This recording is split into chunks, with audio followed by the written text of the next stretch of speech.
doa dulu bersama-sama dipimpin oleh Iqbal.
Kita hanya menengadahkan tangan kita. Solu, dan satu lagi.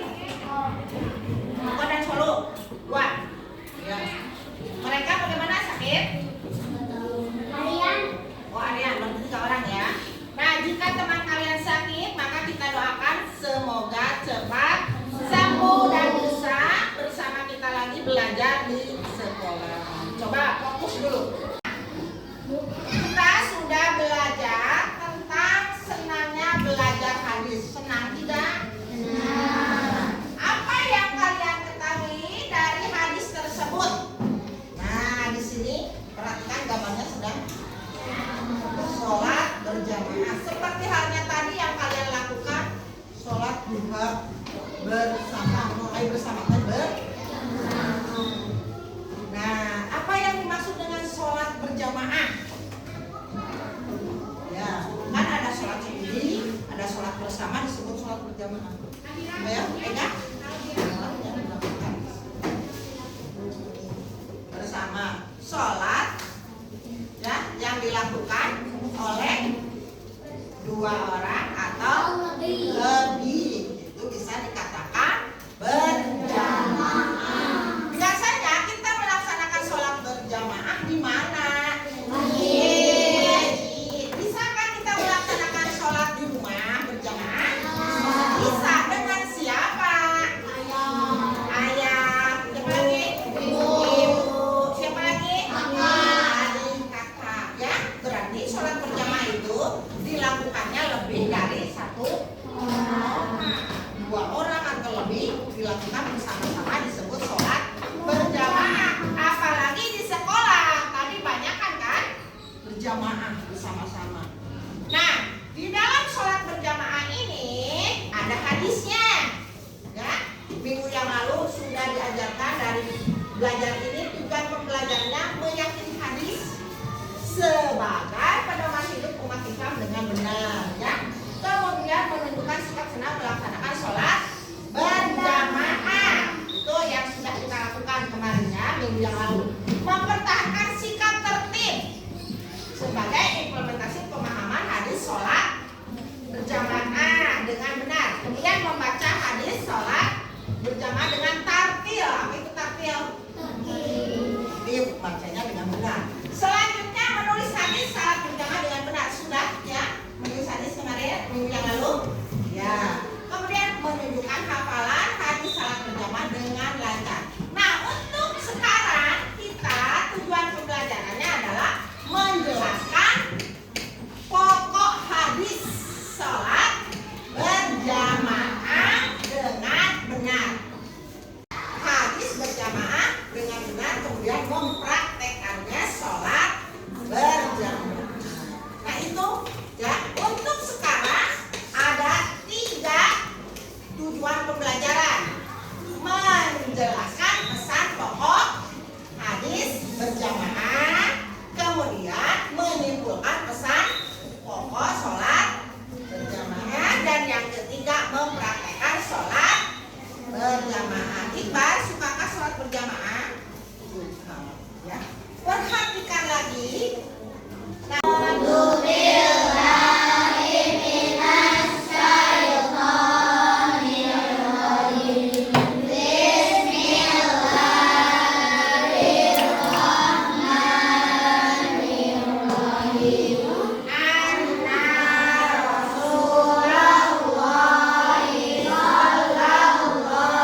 mendahului ketika sholat berjamaah. Ya cukup. Hati-hati ya. Nah kalau sekarang biasanya kita sholat berjamaah itu pada waktu sholat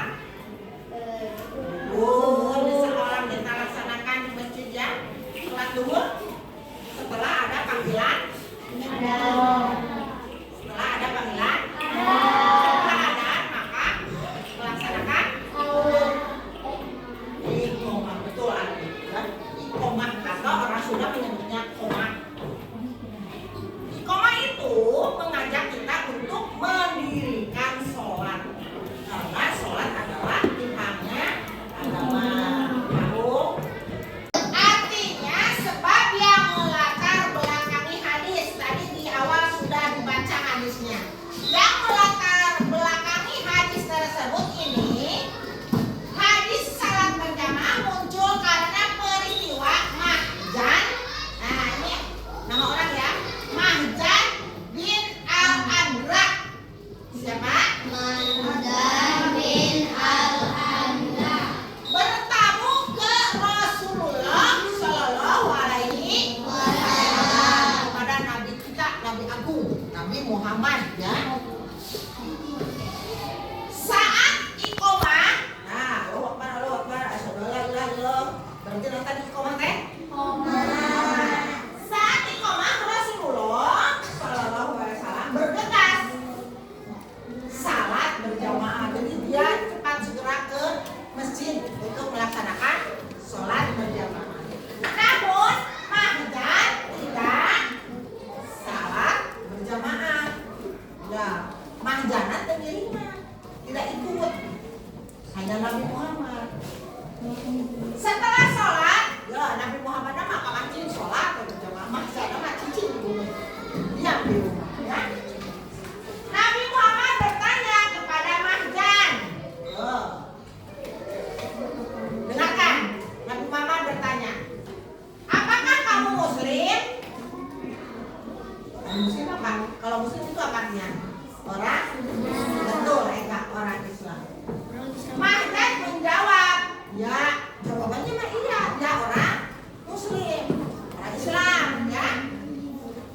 Nabi bertanya lagi,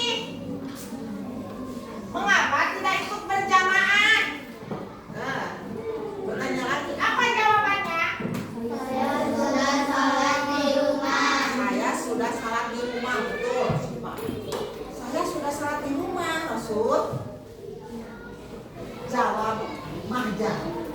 Lalu Nabi Muhammad bersabda, ya, berkata Nabi Muhammad, sholat berjamaah lebih utama daripada sholat sendirian. Dengan selisih 27 derajat. Maka di Nadom ada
Tentu saja.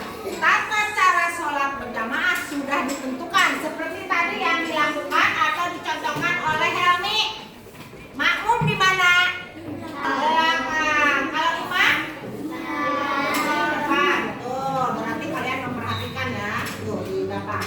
Yang terakhir, membangun atau menyediakan sarana ibadah untuk sholat berjamaah. Karena suka sholat berjamaah, tentu saja di lingkungan atau dimanapun berada menyediakan sarana untuk sholat berjamaah. Di sekolah kita ada tempat sholat berjamaah?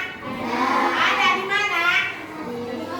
Ya betul, di musola ada ya, di belakang.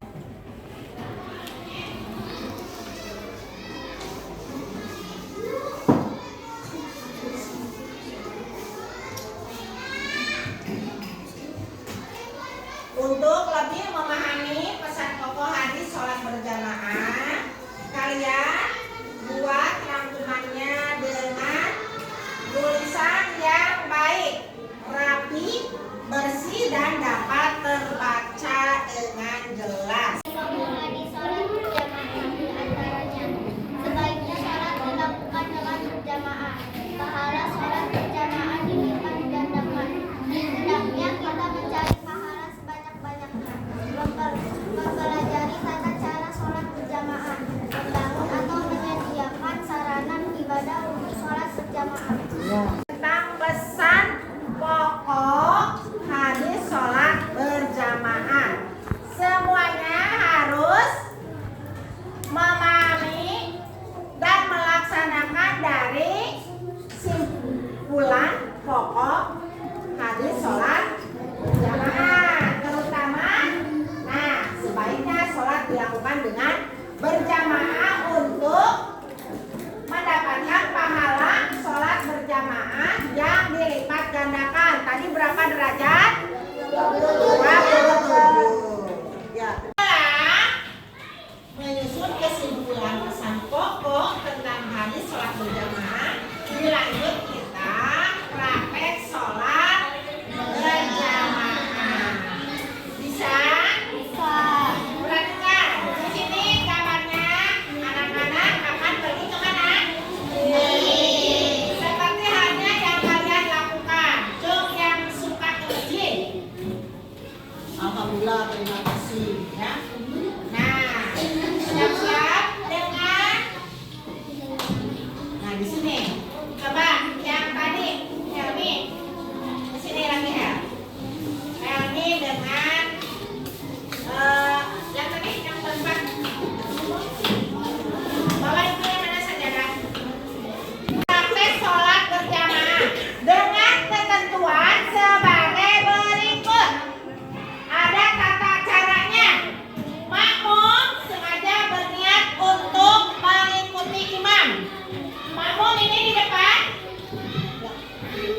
Yang ada di depan ini berarti di belakang.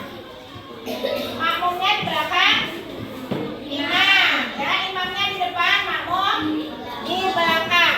Nanti niatnya mengikuti imam. Imam berdiri di depan, sedang makmum berada di belakang. Sudah, ya. Laki-laki tidak diperbolehkan ikut imam perempuan. Jika kalian laki-laki, imamnya perempuan, boleh tidak? Tidak. Laki-laki. Nah, kalau perempuan boleh mengikuti imam laki-laki.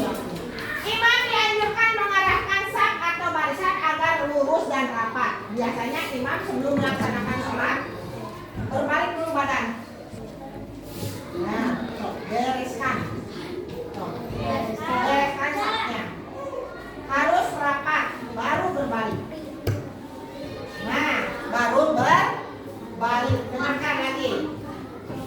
Rapat bukan berarti berdesak-desakan, tetap posisinya nyaman untuk melakukan gerakan sholat. Apabila makmum hanya satu, laki-laki disunahkan berada di samping kanan imam, agak mundur sedikit. Demikian pula bila imam dan makmum sama-sama perempuan. Di sini lihat gambar. Nah, ini jika satu makmum Itu juga sama perempuan. Lihat, semuanya perhatikan gambar. Nah, sekarang perhatikan ya imam dan makmum ketika sholat berjamaah. Ya.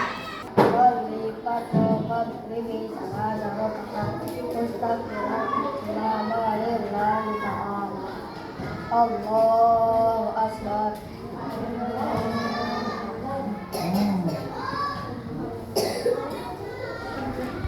Kalian sekarang sudah tahu jemaah imam laki-laki dengan beberapa makmum laki-laki dan perempuan. Sang laki-laki berada di depan belakang imam, sedangkan perempuan berada jauh di belakang makmum laki-laki ya, atau pakai pelengkap. Dan sama-sama laki-laki atau sama-sama perempuan, maka posisi makmum langsung berada di belakang imam. Untuk menggunakan speaker atau mic atau apa ya. Inilah tradisi umat Islam Indonesia, kita harus menghargainya dulu. Ada belum? Tanda mau sholat itu dipukul belum? Ya, kemudian ada. Kalau sekarang langsung. Ya. Namun ada juga yang tidak mau menggunakan belum dengan alasan tertentu. Kita juga harus menghargai perbedaan tersebut. 27 daripada sholat sholat berjamaah. Hukumnya sunnah muakkad. Hukumnya apa? Yang artinya sangat dianjurkan, harus sunnah muakkad. Kemudian sholat berjamaah harus mengikuti tata cara yang berlaku. Makmum harus berniat mengikuti imam.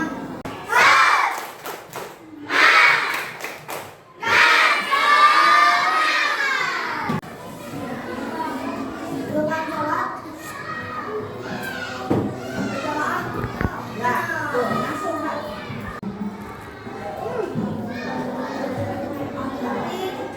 Sholat jamaah. Jamaah. Ya, betul, Pak. Namanya ilmu hisab. Halo, ayo harus betul.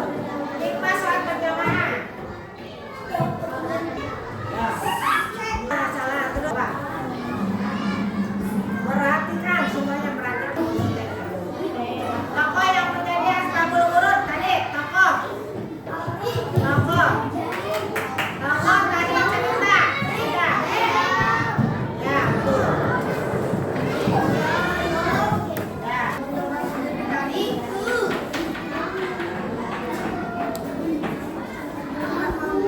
Nah, yang sholat berjamaah diriwayatkan oleh tadi siapa? Kemarin?